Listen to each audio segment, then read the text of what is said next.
Class 7 Hindi किसले भाग 2 और इसका अध्याय हमारा 10वां है। कुंभा का आत्म बलिदान। तो इस प्रस्तुत अध्याय के हम लोग सारे क्वेश्चंस को हल करेंगे। देखिए, इस अध्याय के प्रश्नों को हल करने से पूर्व ये जो अध्याय है कुंभा का आत्म बलिदान, इसको हम लोग थोड़ा समझ लेते हैं काफ़ी संक्षेप में, ताकि आपको हल करने में सरलता और आसानी आ जाए। देखिए, इसमें क्या है कि हम सभी को, जितने भी मनुष्य हैं, सभी को स्वतंत्रता क्या होती है, प्रिय होती है। यहाँ पे एक एक प्रदेश है, राजपूतों का एक छोटा है जिसका नाम है बूंदी।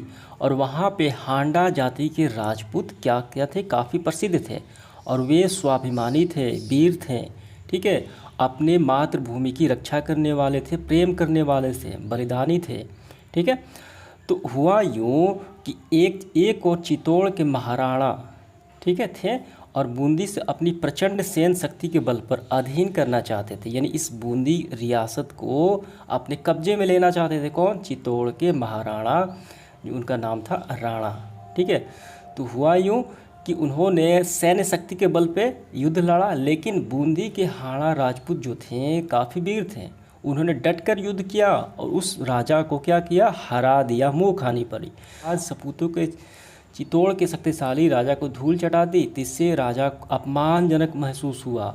वो तिलमिला उठे और उसी समय क्रोध में आए, बिना सोचे समझे कि जब तक मैं बूंदी को अपना झंडा नहीं फहरा दूंगा, उस पर कब्जा नहीं कर लूँगा, जीत नहीं लूँगा, तब तक एक बूंद पानी भी नहीं पीऊँगा।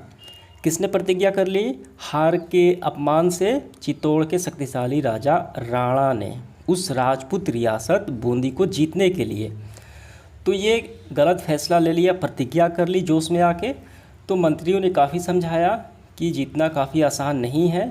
ठीक है, तो प्रतिज्ञा काफ़ी कठिन लग रही थी और इतने कम समय में जीतना आसान नहीं होगा। तो मंत्री ने सुझाव दिया कि बूंदी का एक छोटा सा नकली किला बना दिया जाए और आप उसे जीत जाएं, ताकि आप अन्य जल ग्रहण कर सके, आप जिंदा रह सकें। आपने ऐसी प्रतिज्ञा ही कर ली। यानी कहने का मतलब, बूंदी राज्य का एक छोटा सा नकली किला बना दिया जाए जो बूंदी राज्य है, आप उस पर जीत जाएंगे तो आपकी प्रतिज्ञा भी पूरी हो जाएगी।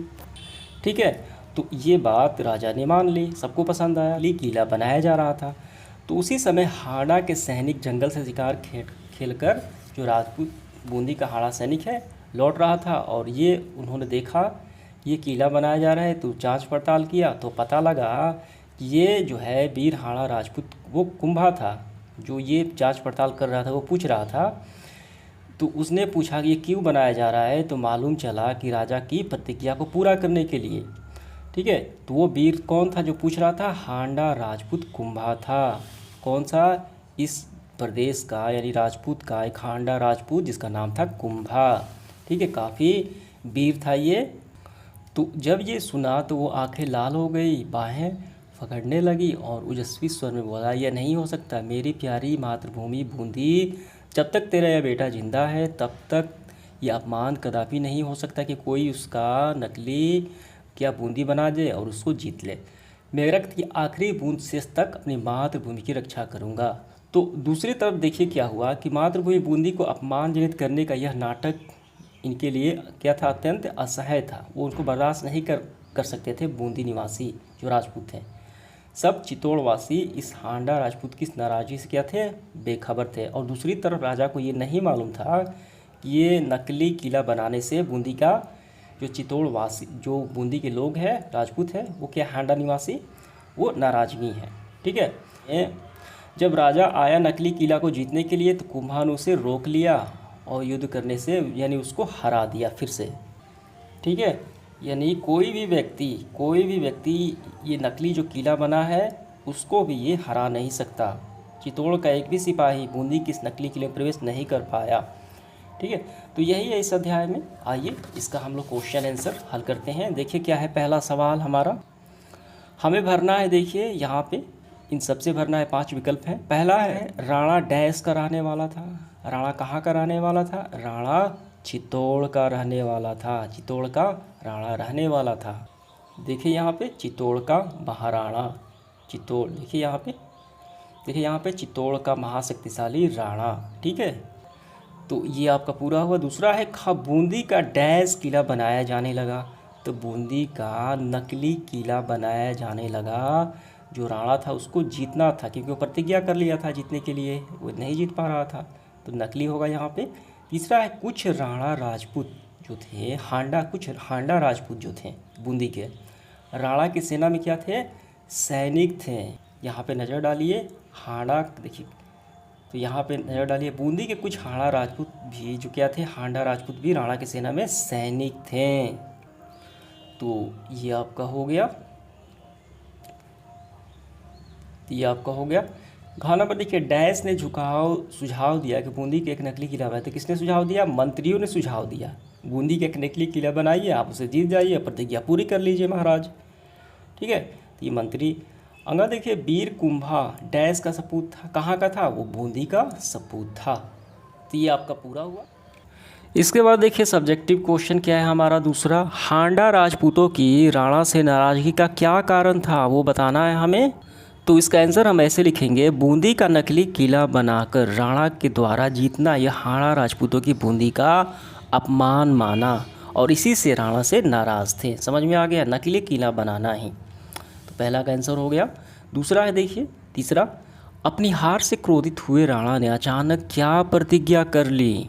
तो इसका आंसर हम यहाँ से करेंगे। देखिए, बूंदी की छोटी सी रियासत में उन जाबाज पूतों ने चित्तौड़ के शक्तिशाली राणा को धूल चटा दी।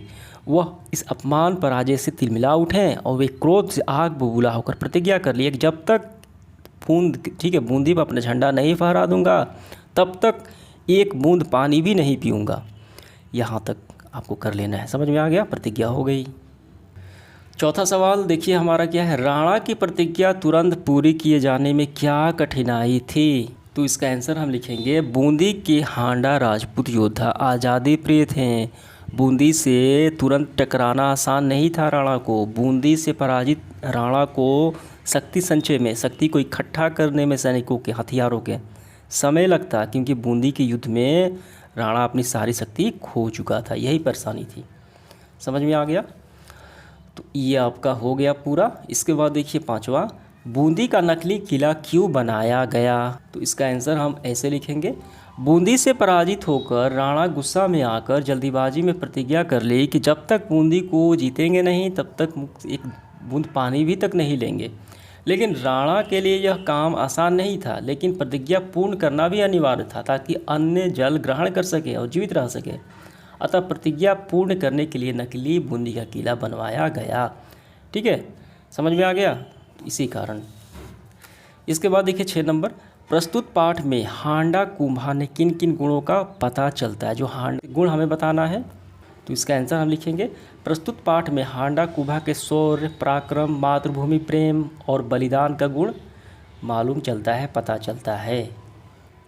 इसके बाद देखिए ये पाठ से आगे है, जो परीक्षा के दृष्टिकोण से नहीं है, फिर भी आप इसका आंसर करना चाहें तो यहाँ पे मैं स्क्रीनशॉट लगा देता हूँ, वहीं आप इसका आंसर लिख सकते हैं आसानी से।